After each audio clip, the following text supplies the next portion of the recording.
بسم الله الرحمن الرحيم. السلام عليكم ورحمة الله وبركاته. Welcome back to our courses. Today we are going to continue our classes on Structures 2 course, and in this lecture we will talk about the third topic of our course. The first 7 or 8 weeks of our spring semester we finished the first topic, which was moment distribution, and then we went to the force method. And today we are going to start the third topic of our course. This will include chapter 14 and chapter 15 and chapter 16 of the textbook. And all of these chapters are talking about a method called the stiffness method. So chapter 14 will talk about truss analysis using the stiffness method. As you are going to see later in another video, chapter 15 will talk about beam analysis using the stiffness method. Then we'll finish by chapter 16 about frame analysis using the stiffness method. Okay, this lecture will include the following main items. 14.1, we'll talk about fundamentals of the stiffness method. Then we use the stiffness method to find member stiffness matrix in the local coordinates. We'll see later what is the local coordinate and what are the global coordinates of the structure. Then from 14.1, this is the member stiffness matrix in the local coordinates of the member. And then we have 14.4 member global stiffness matrix. This is global, so it is in the global coordinates of the structure. So how to transfer from local coordinates to the global coordinates, we have to use this 14.3 displacement and force transformation matrices. We are going to develop some matrices that will help us to transform from local coordinates of the member to the global coordinates of the structure. Then once we get the member global stiffness matrix, we'll be able to move to 14.5 truss stiffness matrix, or the whole structural stiffness matrix.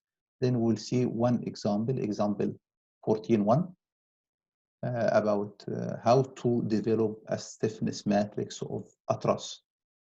Once we have this stiffness matrix of the truss, we'll be able to use this stiffness matrix to analyze the structure, to find all displacements, to find all the internal and external reactions. And we are going to take example 14.3 to practice together and to see how to use this method for a real example.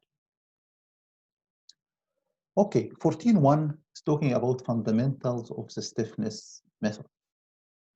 Okay, what is the stiffness method? It is a displacement method of analysis.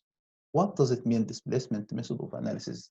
If you still remember, we talked about two main methods of analysis. One of them called displacement methods of analysis, and this is a big category. Under this category, we have different methods such as slope deflection equations, moment distribution, and this stiffness matrix. And there is another category which is the force method. Force method, this is we already finished, and it was in chapter 10. So this method, which is the stiffness method here, it is under the big category of displacement methods of analysis.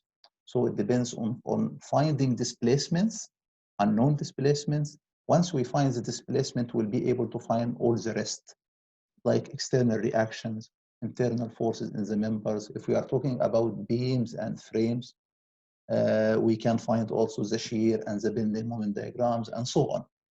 So it is a displacement method of analysis depending on finding displacements, and once we have the displacements, we'll be able to find all the rest.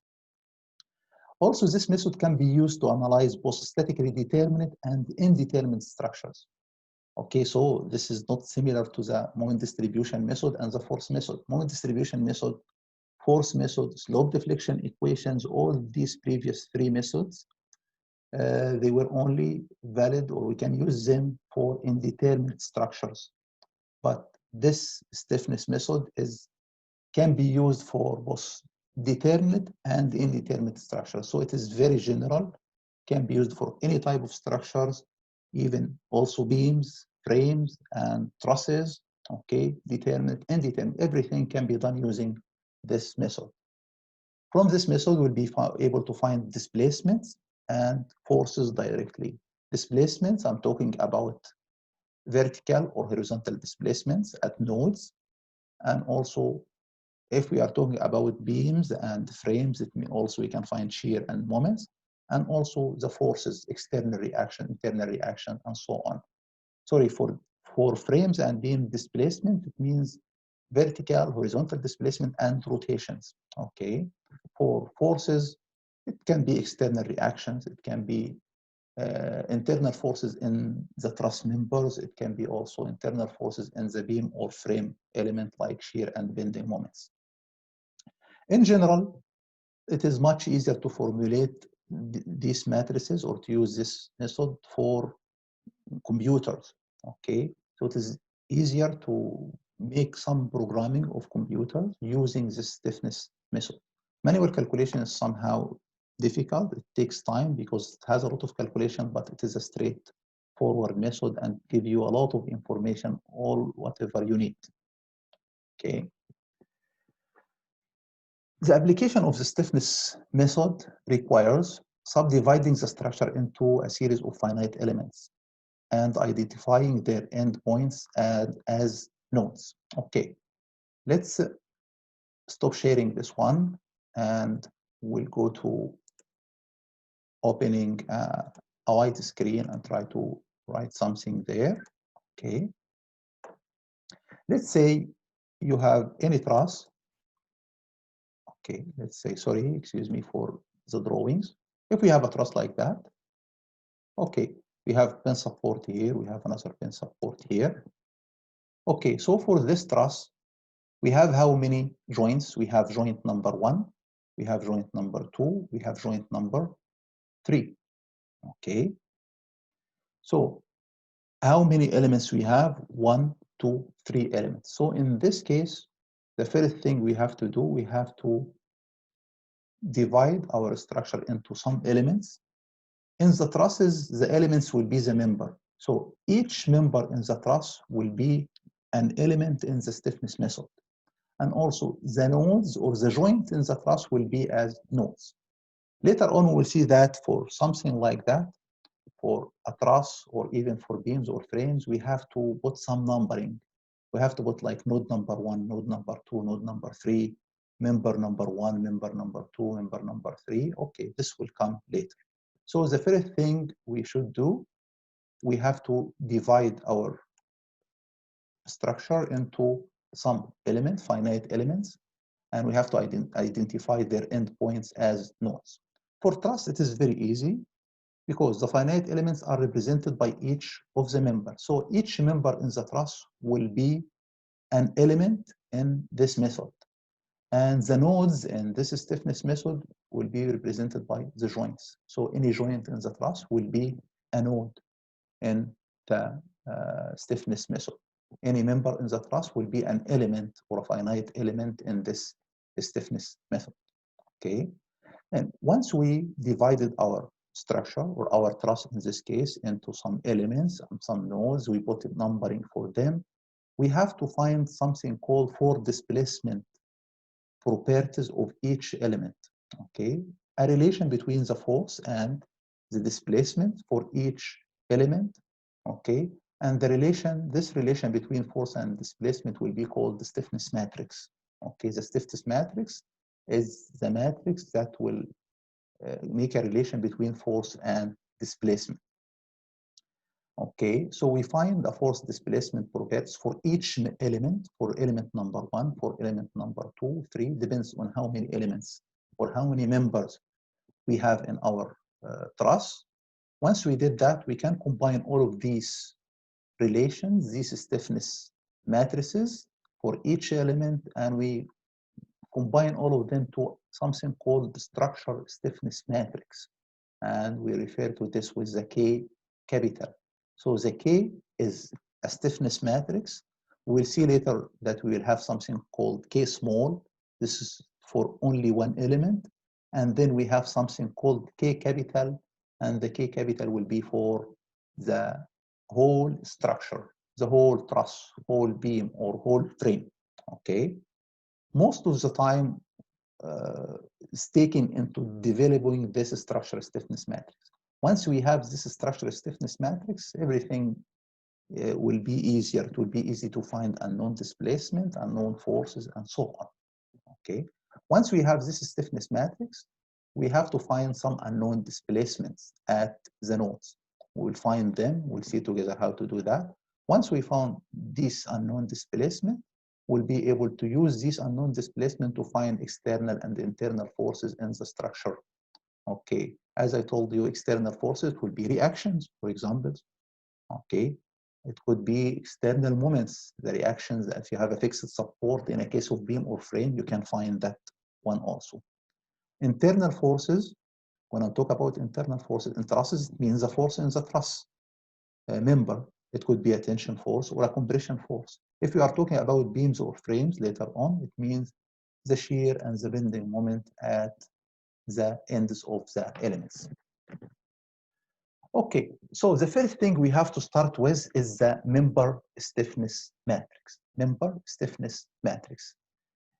Let's assume that we have a member in a truss with any direction, as you can see here. For this member, you will find that we have two axes. X dash, it is the local coordinates in the x direction of the matrix, which is parallel to the member. And we have another axis perpendicular to the member, it's called y dash. So x dash and y dash refers to the local coordinates of the member. Okay, later on, we'll have something called x, and we have a force which is y. These are the global coordinates of the structure. But first, we have to work on the local coordinates of the element, and later on, we'll see how to transform this from the local coordinates to the global coordinates of the structure. Okay, also for each member, we have to define the first node and the last node, or in this case, we'll call it near end and far end. So one node will be called N, it means near end, and the other node will be called F as a far end. You will see later that you can assume which one is the near end, which one is the far end. You can do this yourself, okay, and it will not affect your calculations. But if it is given to you directly in the problem, you have just to follow what is given to you. So in this part, we assume that this one is N and this one is F. So how to get this stiffness matrix? It is very easy. We assume that one end is pin connected, and we apply a force parallel to the member, because as you know, for truss members, only the force that we have is the force in the same direction of the element, could be tension or compression. So on this free end, okay, we are going to apply a force called the Q. In this chapter, all the forces will use a Q as a force, and we'll use a displacement D as for displacement. So Q is for the force, will be Q, and D will be for displacement. So if we assumed a force in the right direction of X, the positive direction of X axis is the right direction. If it is opposite to the X axis, so it will be a negative direction. So we apply a force on this free end called the Q dash N, a positive Q dash N. So it will result in some displacement here, and we can get a relation between the force and displacement. This is very easy. Q dash N equals AE over L times dN. Okay, so the force equals AE over L times the displacement. From this equilibrium, you will find that Qn equals Qf. But the Qf is opposite to the right direction of x-axis, so it will be with a negative value. So if Qn is AE over L times dN, the Qf will be equal to the Qn, but will be with a negative value. So it is minus AE over L times dN. Okay, so we assumed one is pin, the other one is free. Let's assume another case also. Okay, in this case, we assume the near end is pin connected and the far end is free. And in this case, we apply another force here. We'll call it Q double dash F because it is at the far end. And it's a positive value. It will result in a displacement called dF. So what is the relation between Q double dash F and DF? Q double dash F equals AE over L times DF, similar to the previous one, AE over L times DF.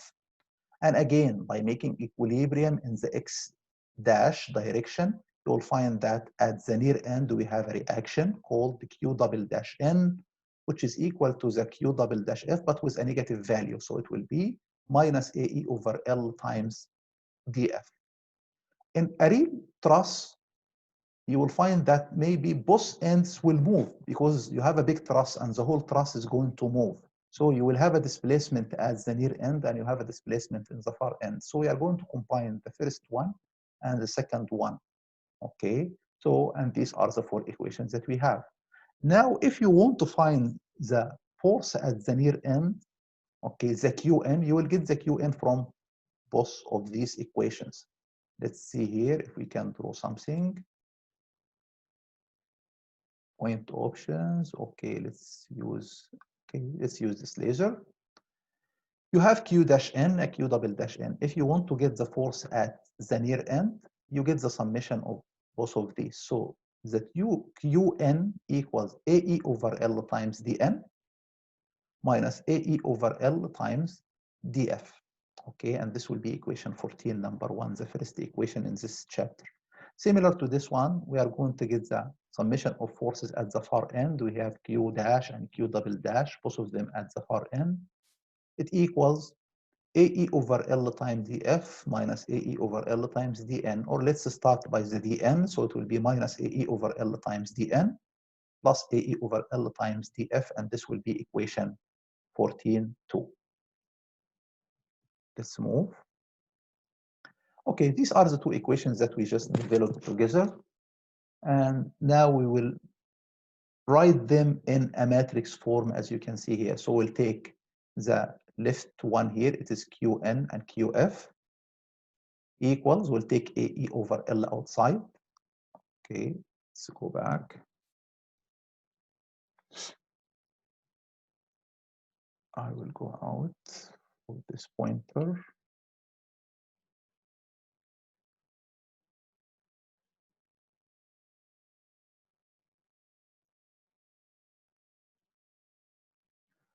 Okay, so we have a Qn and we have a Qf equals, take AE over L outside, it will be multiplied by 1 minus 1, and here minus 1, 1, 1 minus 1 minus 1, 1 times dN and dF.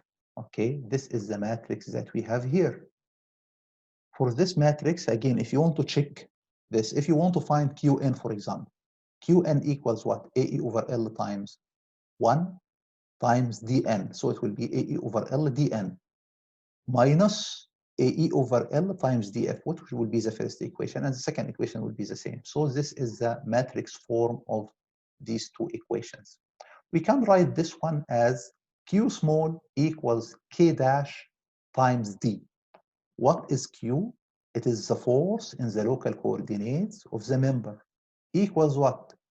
A stiffness matrix of the member in the local coordinates times displacement also again in the local coordinates. So everything in the local coordinates, and this is equation 14(3). What is this K dash? K dash is called the member stiffness matrix in the local coordinates. And what is the value of this matrix? It is AE over L times 1 minus 1 minus 1, 1. This is the K dash. This is the first matrix, stiffness matrix of a truss member in the local coordinates of the member. Okay, but we cannot use this stiffness matrix in the local coordinate to develop the total or the structural stiffness matrix of the whole structure. Why? Because you maybe have a member like this, you have another member in the opposite direction, you have a horizontal one. So how can you get the summation of these in their local coordinates? You have to change the matrix from the local coordinates, which is x dash and y dash, to a global coordinates x and y. So x and y will be the global coordinates of the whole structure, and you have x dash and y dash for each element.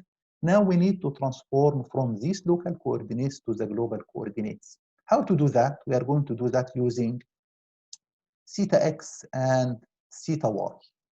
Okay. What is theta x and theta y? As you can see here, the theta x is the angle between the member and the x-axis, so it's called theta x. The angle between the member and the y-axis is called theta y. So we have theta x and we have theta y. What is this arrow here? This arrow, it will tell you which is the near end and which is the far end of the truss element. Okay, the beginning of the arrow, okay, points to the near end. So the near end is at the beginning of this arrow. The head of the arrow refers to the far end. So whenever you have an arrow like this will be the near end and this will be the far end. If the arrow is in the opposite direction, okay, let's say if the arrow is like that, this will be the near end and this will be the far end. So you yourself, you will decide which is the near end and which is the far end based on the arrow that you will draw. If in the problem the arrow is given to you, so you don't have any choice in this case, the beginning of the arrow is the near end, the end of the arrow is the far end. Why this is important, you will see later, because it will affect our solution, negative and positive values and so on. Okay. So let's assume that we have a truss like this, okay, and we'll talk about this middle diagonal member. Okay, for this middle diagonal member, we'll assume that we have an x-axis and y-axis. These are the global coordinates of the structure. And for this member, you have x dash, and of course here you will have another one, which is y dash. Okay, so if the arrow is going to from this point to that point, this will be the near end and this will be the far end. Okay, what is the coordinates of this near end? It will be x near and y near. If this is the origin at this point, okay, so this will be x near and y near. This will be the coordinates here. The coordinates of the far end will be x far and y far. Okay, what is the theta x? Again, the theta x is the angle from the member to the x-axis. So we'll say cosine theta x, and we are going to use cosine theta y. Cosine theta x and cosine theta y, instead of always using cosine theta x and cosine theta y, we refer to this as lambda x and lambda y. So lambda x is cosine theta x and lambda y is cosine theta y. Okay, so what is the cosine theta x here of this length of the member? If you have this is L, cosine theta L equals what? Equal the horizontal distance divided by the length. Okay, cosine an angle equal this adjacent member divided by the diagonal member here. So cosine theta x equals this distance, horizontal distance, which is what? xf minus xn. X far minus x near, it will give you this horizontal distance here. If you want to get this cosine theta x equals this horizontal distance divided by the length. If you want to find cosine theta y, again, it equals the vertical distance divided by the diagonal length. So it is very easy if you know the coordinates of each node here to find cosine theta x and cosine theta y. Okay, let's see this in the coming slide. Again, the same drawing is here with us, and we can see that we have a theta x and a theta y. So if you want to find cosine theta x, which is called lambda x, equals what? Equals this horizontal distance, which is x far minus x near divided by L. So x far minus x near divided by L. But how much is this L? This L, we can get it very easily from Pythagoras. It equals the horizontal distance, square root of horizontal distance square plus vertical distance square, which is horizontal distance, x far minus x near square, vertical distance, y far minus y near square. Okay, so you can get lambda x, x far minus x near divided by the L. Similar to this, if you want to find lambda y, which is the cosine theta y, equals y far minus y near divided by L. So you can see always we start by far minus near, y far minus y near, x far minus x near. So you can see that the importance of knowing which one is far and which one is near. Okay, so x far minus x near, in this case, x far minus x near will be a positive value. So the lambda x will be a positive value.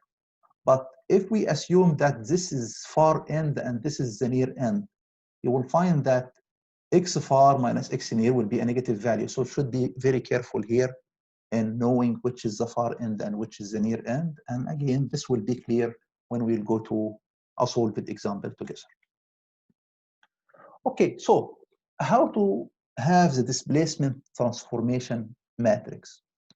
Okay, let's assume that we have a truss, the same truss element, and this is the near end, and here we have the far end. At the near end, we have two displacement in the global coordinates, d capital Nx and d capital Ny. If you want to find this value in the local coordinates, displacement in the local coordinates, and if this is dnx, so how much it will be this one? It will be dnx cosine theta x, okay? And again, how much is this one? It will be dny cosine theta y. So if you want to find the whole displacement in the local coordinate, it will be the summation of the two values here, dnx cosine theta x plus dny cosine theta y. Same situation will be at the far end. Again, if you have dfx, dfy capital, it means in the global coordinate, the main x and y axis, okay? So if you want to get the component here, it will be dfx cosine theta x, here dfy cosine theta y, okay? So again, let's do this. We'll again repeat this at the near end. If I want to find the total dn, the displacement at the near end in the local coordinates, it will be the summation of this value and this value, dnx cosine theta x plus dny cosine theta y, and this will be this equation. Similar to that one, we can find the dfx cosine theta x and dfy cosine theta y. So the displacement in the local coordinates at the far end equals the component in the global coordinates, dfx cosine theta x plus dfy cosine theta y. Okay, so it is very easy.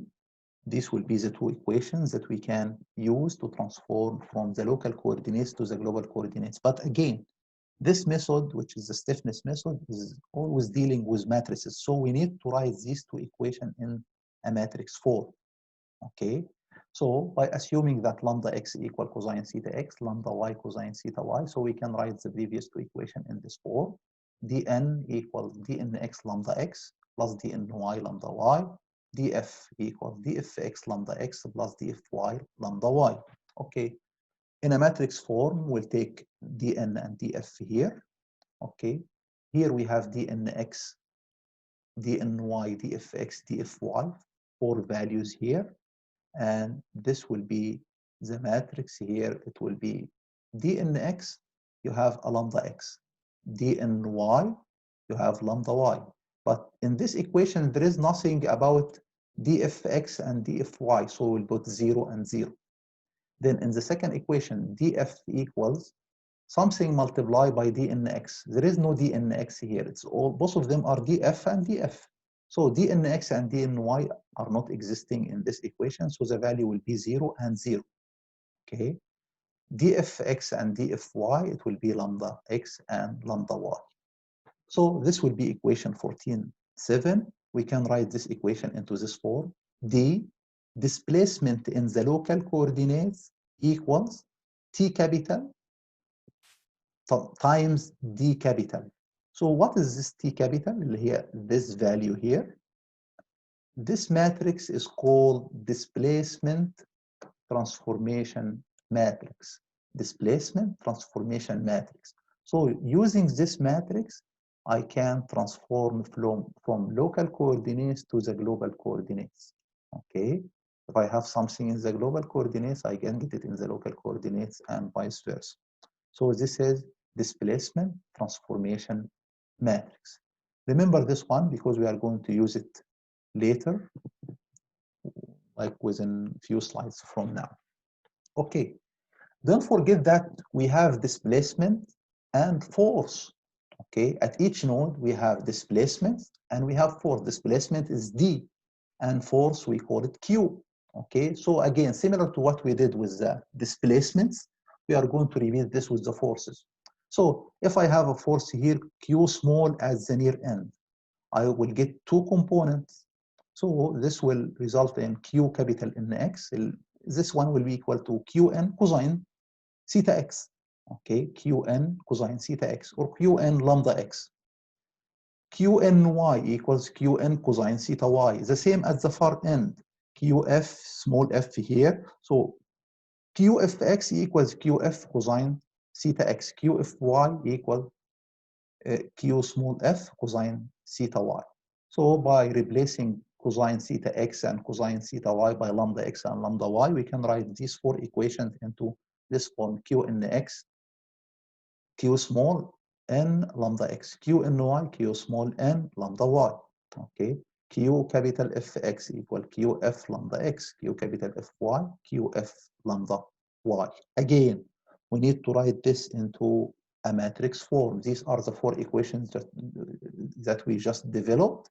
Okay, we'll write them in a matrix form. So you have Qn, Qf, x, Qnx, Qfx, Qny, Q, okay, Qnx, Qny, and Qfx, Qfy. So you have two forces at the near end. You have another two forces at the far end. And you have only two forces in the local direction, Q small n, Q small f. Okay, so in the global coordinates, you have two components at the near end, two components at the far end, four forces. In the local coordinates, you have only two small forces, Q small n, Q small f. And this will be the matrix that we'll use to get this equation. For example, let's try Qnx, the first one. How much it will be? It will be lambda x times Qn plus 0 times Qf. So it will be Qn times lambda, which is the first equation. And so on. If you want to check Qfy, Qfy equals 0 times Qn, means 0, plus lambda y times Qf, Qf times lambda y, the same. So this is the equation. Again, we can write this equation into this shape. It will be Q capital, the forces in the global coordinates equals T transpose times the forces in the local coordinate. What is this T transpose? It is this matrix.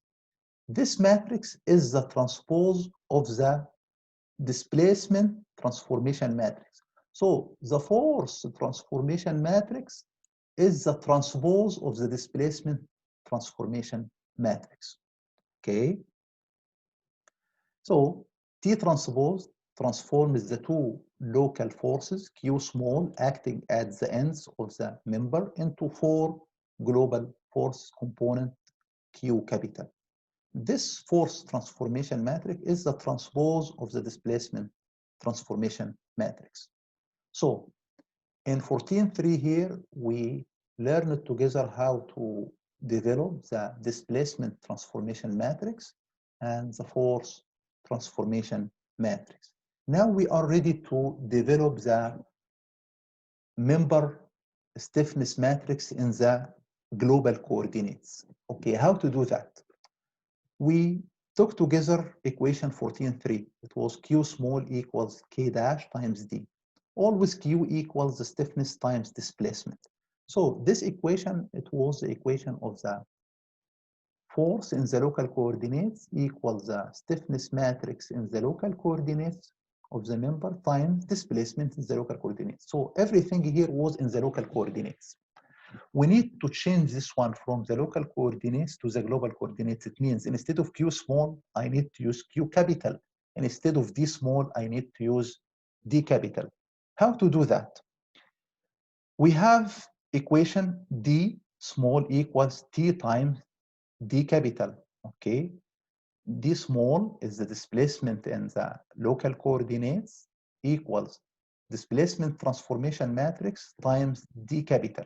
So we are going to take this equation and substitute it into this equation instead of the D. So if we did that, we'll have Q equals K dash, the same, but instead of D, I will put the value of T capital, D capital. Okay, this will result in equation 13.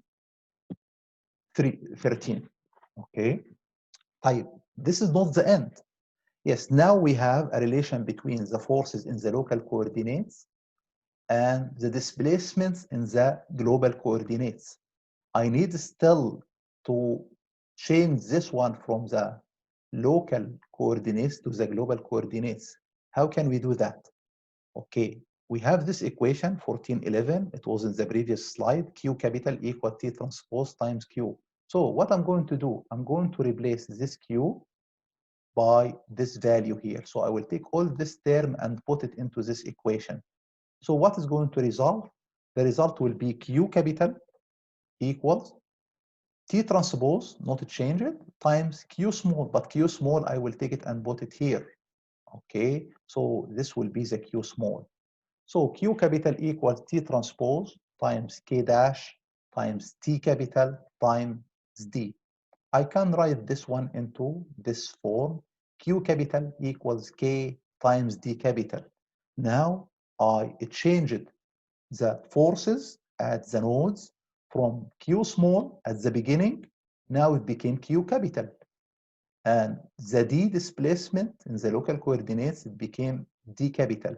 And instead of K dash, which is the local stiffness matrix in the or the stiffness matrix of the member in the local coordinates, now it will be K small, which is the stiffness matrix of the member in the global coordinate. But what is this K small? K small equals this term here. You can see here, T transpose times K dash times T equals K. So this K small equals T transpose times K dash times T. If we multiply the T transpose times K dash times T, it means the force transformation matrix times the stiffness matrix of the member in the local coordinates, which was AE over L times 1 minus 1 minus 1, 1 times T displacement transformation matrix. This will result in the stiffness matrix of the member in the global coordinates.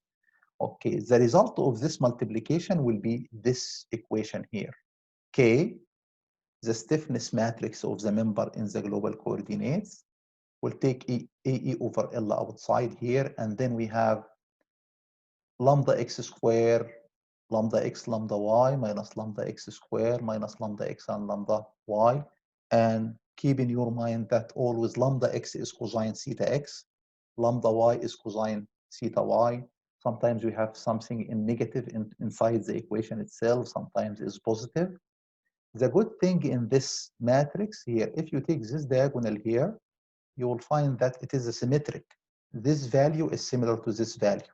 This value is similar to this value again, and so on. It is a symmetric matrix. So this is something that will help you to check your answer. You know that the member stiffness matrix should be symmetric. So if it is not symmetric, you know that you have a mistake and you have to go and check. Could be something wrong in your calculations. Also, there is a very important thing here about this numbering. Always in the numbering, we are going to start with the near end, and then we'll go with the far end. At the near end, you have two values, in the x direction and in the y direction. So we start by nx, ny, near end in x direction, near end at y direction. Then we go to the far end in x direction, far end in y direction. Why we should put this numbering, and we'll see this numbering later on, because you have now the stiffness matrix of one member, and usually the truss you have, it has many members. The minimum will be 2 members and can go for like 100 or even more members. So how to combine them? We are going to combine them using this numbering here. So we should have some good numbering. We'll see together in an example how to put these numbers. Once you put these numbers in a good way, it will be easy later on to assemble the stiffness matrix of the structure. Okay, so you have a truss, which is, let's say, includes different members. Let's say you have a truss like this. Okay, we have a support here, and we have another support here, or whatever. So how many members we have here? 1, 2, 3, 4, 5 members. 1, 2, 3, 4, 5 members. So how many stiffness matrix for each member or for the whole members? We'll have stiffness matrix for member number 1, member number 2, stiffness matrix for member number 3 and 4 and 5. So we'll have 5 different stiffness matrix, one stiffness matrix for each member. We'll call it K1, K2, K3, K4. Okay.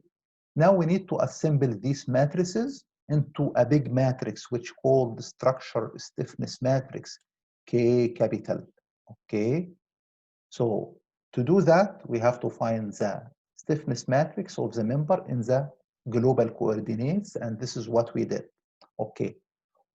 If you asked me, do we need to memorize this one? No, you don't need to memorize this equation here, because this will be given to you in the exam or whatever. You will have it with you, so you don't need to memorize this. Okay, you will tell me why we took all the previous slide just to understand what we are doing here.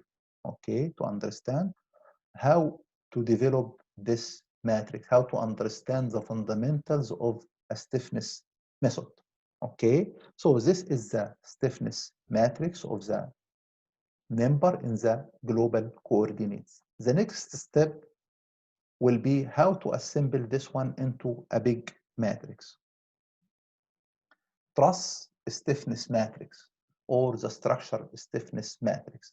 The structure stiffness matrix will then have an order that will be equal to the highest code number assigned to the truss. What does this mean? Okay, let's go back to this truss, for example. At each node here, 1, 2, 3, 4 nodes or 4 joints. At each node, how many degrees of freedom we will have? How many displacements you will have? You will have an x direction and y direction. Okay, so you will have 2 displacements here. Then you have another 2 displacements here, 2 displacements here. At each node, you will have 2 displacements. So how much it will be the total degrees of freedom? We are going to refer to displacement at each node as the degree of freedom at each node. So for every truss element, you will have 2 degrees of freedom. So how much it will be the total number of degrees of freedom in a truss like this? The total number of degrees of freedom equals the number of joints or number of nodes multiplied by 2, because at each node you have 2 degrees of freedom. So 2 degrees of freedom multiplied by the number of nodes, it will give you 8 degrees of freedom. So you will know that the stiffness matrix, this K, will be with an order 8 times 8, because the order of this structure stiffness matrix will be with the same number as the total degrees of freedom of the structures that we have. So depending on how many joints we have in the structure, you will be able to find or expect how much it will be the total size of the structure stiffness matrix. Okay. The method of assembling the member matrix to form the structure stiffness matrix will be demonstrated using a numerical example. Okay, so don't get worried. We have taken a lot of theoretical things now, and it is usual that at the beginning of any course, things will not be very clear with you, but with using some examples, things will be very clear and you'll understand it very well. Okay.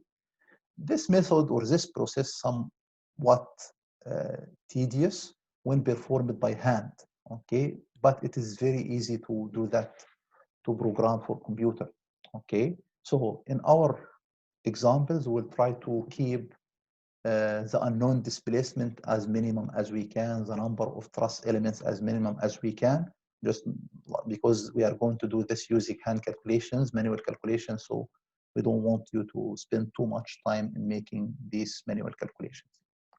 Okay, so our first example, it will be example 14.1, and this is the first example in chapter 14 in the textbook. What is required here?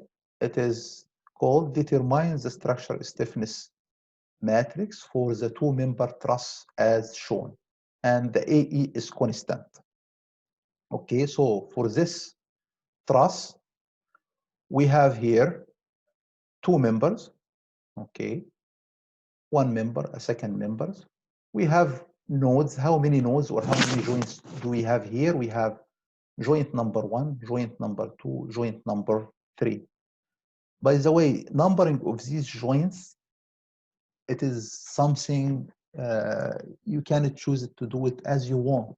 So here it is given as this is node number 1, node number 2, node number 3, but someone else can assume it in a different way. You can assume this is 1, 2, 3, or 1, 2, 3. It doesn't matter. This is, you can do it as you want, okay? If it is not given to you in the example, you can assume it. At the end, you will find the same answers as like your colleague who assumed something else, okay? But if it is given to you like this in a problem, you just have to keep, if this is given to you as 1, you keep it as 1. Don't change anymore, okay? If something is given to you, just keep it as it is. If it is not given, you can assume it as you want. Okay, let's change this one. Point option, arrow, okay. So let's move. Okay, before going to calculation, let's see together what will be the steps that we should follow in something like this. What is required determines the structure stiffness matrix. Okay, so what should we do? Let's see together. First, notations, like putting some numbering on the joints, on the members, putting degrees of freedom, and so on. So what will be the steps here? The first thing is establish the X and Y global coordinate system. Okay, so we have to assume X and Y axis for the structure. Okay, the origin is usually located at the joint for which the coordinates for all the other joints are positive. So try to put this origin, okay, let's go back here.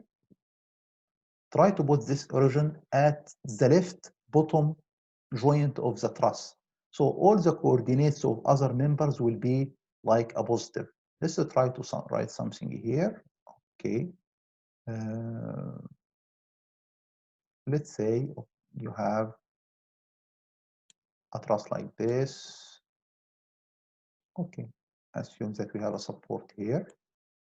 We have another support somewhere here. And then let's draw.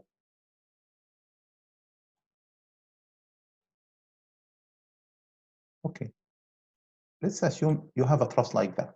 Okay. If you have a member here or not, it's okay. This is fine. So if you have a truss like this, where to assume the origin of the x-axis and the x and y-axis intersection point? If you assumed it somewhere here, like if you put it x, okay, sorry for that, and the y is here, okay, and this is, in this case, this is the origin. It means all the coordinates here, these coordinates, the x value will be with a negative value, minus something, and so on. So this will create some difficulty in making your calculations. You can get confused, you can make mistakes, and so on. So don't do that. In this case, it is easier to assume that, okay, let's assume here, this will be the y-axis, and this will be the x-axis. Let's remove this one and draw it better. We are learning together. No, not that one. Okay, it is this one here. So if we assume the x and the y-axis here, so in this case, this will be the origin. This will be 0.00. Okay, sorry. Let's write here. Where is the text? This will be 0, 0. Okay, and in this case, this will be something, let's say 3 or 4, 0. This will be positive value. All the coordinates here of all joints will be positive values. This will make it easier for you in your calculations. Okay, so this is the first step, where to assume the x and y axis and the origin. As I told you, try to put it at the left bottom point of the structure, so all the coordinates will be positive. Okay. Second point, identify each point and member numerically. So you have how many nodes here? 1, 2, 3, 4, 5, 6 nodes. So you have to put numbering for these. Node number 1, node number 2, node number 3, 4, 5, 6, and so on. Okay. Then you have also to put some numbering for the elements. Element number 1, element number 2, element number 3, 4, 5, and so on. So put numbering for points and for elements, and you can specify the near and the far end of each member. Okay, how to do that? As I told you, you can just assume an arrow. Okay, if we assume an arrow like this, it means this will be the near end for that member. I'm talking about this diagonal. This will be the near end, this will be the far end. If we have here for this another diagonal member, the direction that you assumed is like that. So this will be the near end, this will be the far end, and so on. If you assume for this vertical one is here, so this will be the near end, this will be the far end. So again, this is something optional to you. You can do it as you want, but if it is given to you in the problem, you just have to follow what is given to you based on the direction of the arrow. As I told you again, the head direction will be the far end, the beginning direction of the arrow will be the near end, and so on. Okay, so putting the X and Y axis, making numbering of nodes, making numbering of members, and putting the direction to know about the near end and the far end. This is something you can do it as you want. Each student can do it as he wants if it is not given to you. Again, I'm insisting on that. If it is not given to you in the problem, if it is given to you, you just have to follow what is given to you. Okay. Then the last thing, you have to define the numbering of degrees of freedom. As I told you, at each node here, you will have 2 degrees of freedom. We will refer to degrees of freedom by 2 arrows at each node. Number 1, and again, number 2 here, or 3 at each node, you will have 2 degrees of freedom, and so on. So at this node, you have 2 degrees of freedom, another 2 degrees of freedom, and so on. So how much is the total degrees of freedom here in this truss? Okay, can you think and tell me? Let's see together. Okay. Again, the total number of degrees of freedom equals what? Equals the number of nodes multiplied by 2, because at each node we have 2 degrees of freedom. So for this example, we'll have 1, 2, 3, 4, 5, 6 nodes. So 6 nodes, the total number of degrees of freedom will be 6 times 2 equals 12 degrees of freedom. So you will expect that you will have these numbers, these arrows, you will have 12 arrows of these, 2 at each node, and we are going to put numbering for each degree of freedom. Let's say number 1, number 2, 3, 4, 5, 6, so until we reach this number of 11 or of 12. Okay, we reach this number of 12, which is the total number of degrees of freedom. But for putting this numbering, we have to follow a specific rule. We have to start, the lowest numbers should be for a known displacement or 3 degrees of freedom. 3 degrees of freedom. At these nodes here, let's say at this first node, because this is like a pin support, so you know that the degrees of freedom here, there is no displacement in the x direction and one direction because it's a pin support. So the displacement here will be 0. Okay, so this, we call them, these are known displacements. However, at this node, it can move in the horizontal direction, it can move in the horizontal or vertical direction. The same here, the same here, the same here. So all of these are a known displacement or 3 degrees of freedom. Okay, at this node here, because this is a roller support, it can move in the horizontal direction. If it can move, it means there is displacement, there is the displacement, but I don't know. So it is 3 degree of freedom, unknown displacement. So when we are going to make numbering here, we have to start with the unknown degrees of freedom. Like in this member, I don't know how much is displacement horizontal and vertical, so I can start 1, 2, then 3, 4, 5, 6, 7, 8, 9, because this is not known. But the last 3, the bigger values, the highest number, to identify the known displacement or constrained degrees of freedom. Known displacement, I know that they are zeros. Okay, so these are known. So I expect that from these 12, the first 9 will go to the unknown degrees of freedom, and you can between them, you can do it as you want. You can start 1, 2 here, or 1, 2 here, or 1, 2 here, 1, 2. Okay, but it should be the unknown degrees of freedom. So start from 1 until you reach 9. Then number 10, 11, and 12 will go for the known displacement. Like this could be number 9 and number, or this will be number 10, 11, and 12. Okay. Again, it will be clear when we have an example. So we start using the lowest number to identify unknown displacements, and followed by the highest numbers to identify the known displacements. Okay. Let's go out of this. Okay.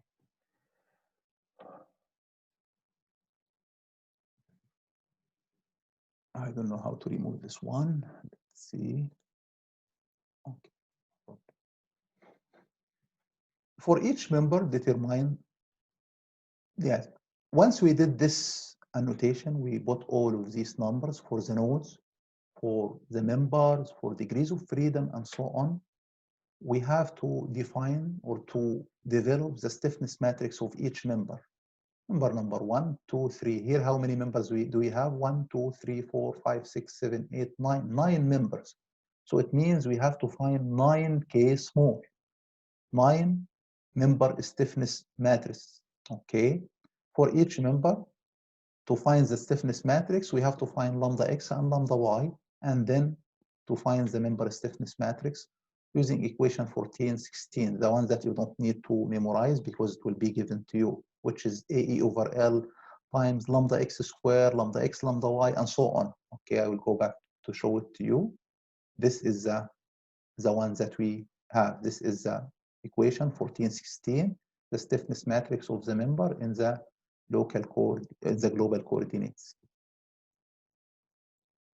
Okay, so for the solution, we have to start with the annotations. Let's go back here. Once you have the stiffness matrix of each member, you have to assemble these matrices to form the structure stiffness matrix. Structure stiffness matrix. So to combine all the stiffness matrix of each member to the big matrix, which will be 12 by 12, it will be a matrix of 12 by 12. Okay, and for this big or structural stiffness matrix, keep in your mind also that it will be symmetric. It will be a symmetric one. So you have diagonal, anything above the diagonal will be similar to the one under the diagonal. These are the steps that we should follow. So let's say we have this one. I'm going to, I don't know how to keep this one always here to remove these things. Okay, let's remove all of these. So this is the member, the structure that we have. It consists of 2 members. So this is the minimum truss that you will see, only 2 members. You have 3 nodes, 1, 2, 3, and as I told you, you can define them as you want, but here we put the numbering 1, 2, and 3. Dimensions are given here. So what will be the first step? We have to define the x and the y axis, the coordinates. Okay, let's see. Okay, so this is the x-axis, and this will be the y-axis. Okay, global coordinates. Where is the origin of this one? We put it at the end, the left bottom end of the structure. Okay, so in this case, this point will be 0, 0. Coordinates of this point will be 0, 0. The coordinates of this point will be 3 and 0, and the coordinates of this node number 1 will be x3 and y is 4. So you define the numbering, you define the x and y axis in the global coordinates. Then you have to find the coordinates of each node. Then you have to continue numbering. Okay, numbering of the members, and the members we usually put the numbers in a square like this to differentiate between the number of the element and the number of the node. Nodes we always put them in a circle. Members we put them always in a square like this. Okay, but this is not enough. We have also to define the direction of the member. So the direction of the member is here and here like this. So for member number 1, where is the near end? The near end will be number 2, node number 2. And the far end will be the head side, it will be node number 3. However, for member number 2 here, this member number 2, the near end will be node number 2, and the far end will be node number 1. Okay, so keep in mind that the far end is always at the head side, and the near end will be at the beginning of the arrow. Okay, what else we should find? We should also define the degrees of freedom. As I told you, the degrees of freedom equals what? Equals number of nodes, 1, 2, 3 nodes, multiplied by 2, because at each node we have 2 degrees of freedom. And as I told you, the lowest numbers should go to the unknown degrees of freedom. So here, at this node, do we have a displacement? You will tell me, no, we don't have a displacement here because this node here is pin support, so no X or Y direction. So don't start numbering here. We have to start the numbering with unknown displacement. Let's go to this node. Again, this node is a pin connection, so no displacement X or Y. So don't start with this one. At node number 2, yes, this one, it can go down. Yes, it can go down or up. It can go left and right. It can go if this will be like shorter due to the stresses, tensile or compressive stresses here. So we can have some displacements here, X and Y. So we have to start numbering with this unknown displacements. So we start with the Y direction or with the X direction? No, always start with the X direction and then go to with the Y direction. So this will be degree of freedom number 1, degree of freedom number 2. Then 3, 4, 5, 6, it will not affect if you put this 3, 4, or 5, 6, or you start here 3, 4, 5, 6, because all of them are known displacements. So you can put them as you want, but also keep in mind to, just to make it easier for you, to start with the X and Y at each node, X and Y. Okay, so we started X and Y, 1, 2, then 3, 4, 5, 6. It could be 1, 2, 3, 4, 5, 6. So these are the numbering. Again, you may have the choice to do it yourself if the problem is given to you only like this. So it means you have to put the numbering of the members, direction of this. You have to put all the numbering of degrees of freedom, which are 6 degrees of freedom. Some of them are unknown and some of them are known. Or if it is given to you directly, you don't need to do that. You just have it. You will need only to put the X and Y, and sometimes again it is given to you. So you have only to put these coordinates of the nodes. So this is the first step that you should do. Once you did this one, you have to start getting the stiffness matrix of each member. Stiffness matrix of member number 1 and the stiffness matrix of member number 2. Let's see how to do this together. Member number 1, where is member number 1? Here. And again, I will close this one. These are the coordinates. So for member number 1, we have to start finding lambda x and lambda y, cosine theta x and cosine theta y. If you still remember, lambda x equals what? X far minus x near divided by L. So x far, where is the near? This is the near end, because you can see the arrow is going like that. So this is the near end, this is the far end. So it will be x far 3 minus x near, which is 0, divided by L, which is 3. So 3 minus 0 divided by 3 equals 1. Then we have to find lambda y. Lambda y equals what? Y far, which is 0, minus y near, which is again 0, divided by L, divided by 3. So 0 minus 0 divided by 3 equals 0. So lambda x equals 1, lambda y equals 0. Okay, once you did that and you have the L is 3 meters, as you know here, 3 meters. So you just need to substitute this value into this equation. Okay, so AE, keep it outside and take the L inside. Why I take the L inside this one? Because you have this member will not be with the same length as this member. So it will be easier to take the L inside. Later on, you don't need to do that because it will be already included for each member. The L is inside. So you keep only the AE, which is constant, outside. So let's say lambda x squared divided by L. So lambda x square يعني means 1 square divided by 3, it means 0.333. Okay. Lambda x, lambda y, anything multiplied by lambda y, because lambda y in this equation is 0. So anything with lambda y will be 0. Like this one will be 0. Here, all lambda y, all this column will be zeros.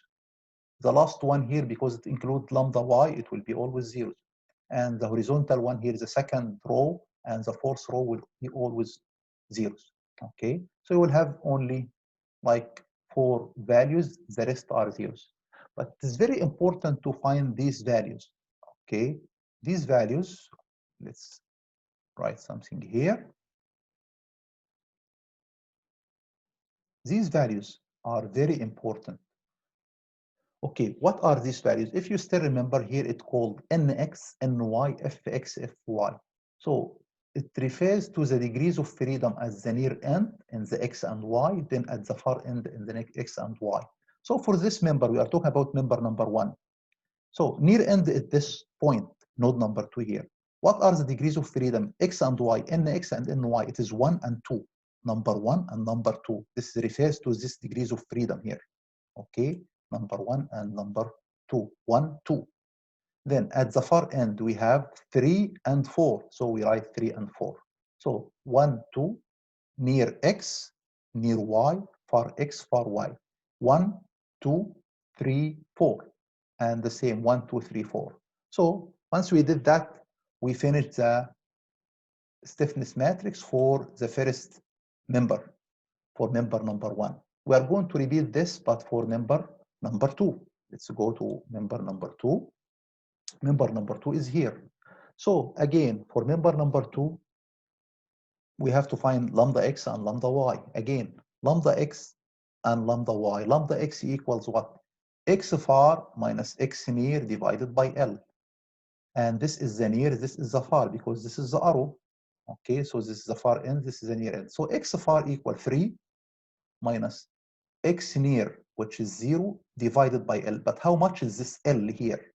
The L, if this 3 and this 4, using Pythagoras theory, you'll find square root of 3 square plus 4 square, it will give you 5 meters. Okay, so x far 3 minus 0 divided by the L, which is 5, this will give you 0.6. Lambda y, it is y far 4 meters, 4 minus y near, which is 0, so 4 minus 0 divided by L equals 0.8. And again, we are going to close this. We are going to substitute these values into this equation. Okay, so AE over L will take the L inside, which is 5, and we put here lambda x square. What is lambda x square? 0.6 square divided by 5, so it will give you this value.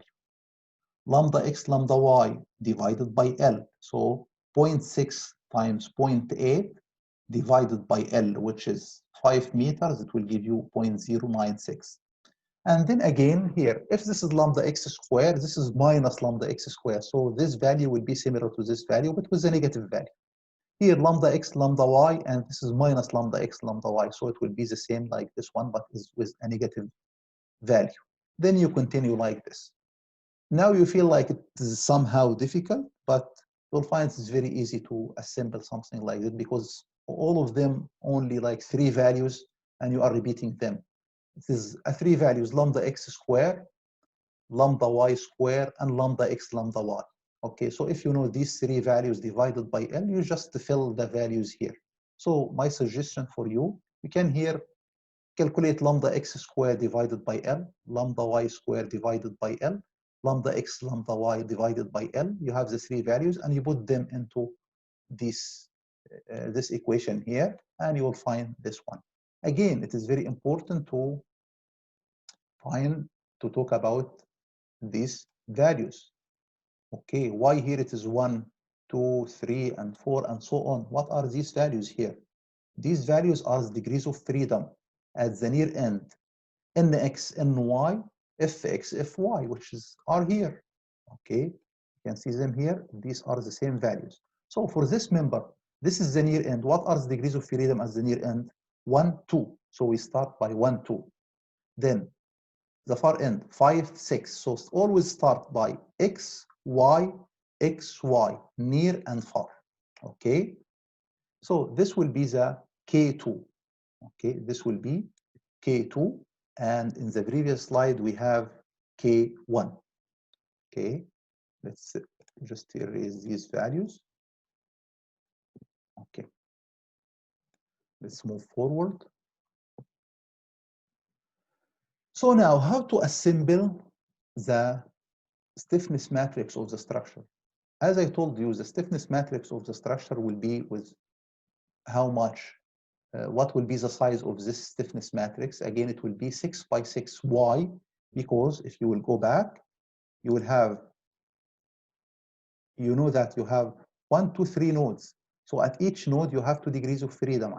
Therefore, we have the numbering starting from 1 and the maximum number is 6. So if the maximum number of 6, it means the stiffness matrix, the structural stiffness matrix will be 6 by 6. Okay, so this is why here we have it will be 6 by 6. Okay, how to make the numbering? We have K equals K1 plus K2. So K1 and K2, you can assemble them into, put the numbering now in order 1, 2, 3, 4, 5, 6. For the global stiffness matrix, we put the numbering from minimum to maximum. Okay. However, for this, we start by the near end X and Y, far end X and Y. So for example, if you will go to the previous one, you have 1, 2, 3, 4. Okay, there is no 5, 6 because for this member you have only 1, 2, 3, 4. 5 and 6 they have no relation with member number 1. So if you will go to this one, you will have 1, 2, 3, 4, 5, 6. You can find that 5 and 6 they are zeros. 5 and 6 they are zeros. This part here is the matrix that we developed for the first member. Okay. Then the matrix for the second member, it was 1, 2, 5, 6. 1, 2, 5, 6. It was this part, this part, this part, and this part here. 1, 2, 5, 6. Okay. So we need to combine this into a matrix with the numbering is 1, 2, 3, 4, 5, 6. Let's write this together. Okay. Text here. This will be 1. Then we'll go here, will be number 2. We'll go here, it will be 3. And this is 4. And this is 5. And this will be 6. Okay, let's make it big. So these are the numbering 1, 2, 3, 4, 5, 6. So what should we do here? We should just get the summation of this one and that one. So for example, 1, 1 here, it is 0.33. And here 1, 1, first one column and one row is 0.072. So if you get the summation of 0.33, okay, this value 0.33 with 0.072, you will have the value of 0.405, this summation of this one and that one. Then move to the second one, 2, 1, 2 with 1. So you take 2, 1 from here and 2, 1 from here. So 0 plus 0.096, it will be 0.096. Then 3, 1, 3, 1, you have a value here of minus 0.333. And here is 0, so it will be minus 0.333, and so on. Okay, so you can see that all the values here will be the same values, except only, I will show you. Let's remove here. Except the values which is in both members. In both members, you have 2 degrees of freedom, which is contributing in both members, which were these 2 values, 1, 2 with 1, 2. So 1, 2, 1, 2 is 1, 2, 1, 2. Why it was like that? If I go back here, I will show you. Here, you can see that member number 1 has degree of freedom 1 and degree of freedom number 2. And again, member number 2, it has the same 2 degrees of freedom. So the 1 and 2, it appears in member number 1 and appears in member number 2. Therefore, you will have values from K2 and values from K1 as well. Okay, so these values here, it will be a combination of from here and from here. Okay, from this point and this point, you get the summation and put here. All the rest will be only in one matrix, not in the second one. So you can put the values directly. And you have to keep in mind again that if this is the diagonal here, okay, anything above the diagonal will be similar to the one under the diagonal because it is a symmetric matrix. Okay, so here 0.097, 0.09, 0.096, 0.096 minus 0.333 minus 0.330, and so on. So the row equals the column, the second row equals the second column, the third row equals the third column, and so on. So once we did that, we finished with determining the stiffness matrix of the structure, which we call it structure stiffness matrix. Okay. After that, we will continue and we'll see how to use this stiffness matrix to determine the displacements, unknown displacement. Then we can find the external reactions, forces, and internal forces in the truss filaments. So we'll keep this in a coming lecture. I hope that you understand this. I will save this one. I will send it to you so you can check. And if you have any question, you can chat with me. We are going to arrange like a suitable time for like a live chatting or a live contact between us if you have any question, or also you can send me by email at any time. Thank you and see you in a coming lecture. Okay, goodbye.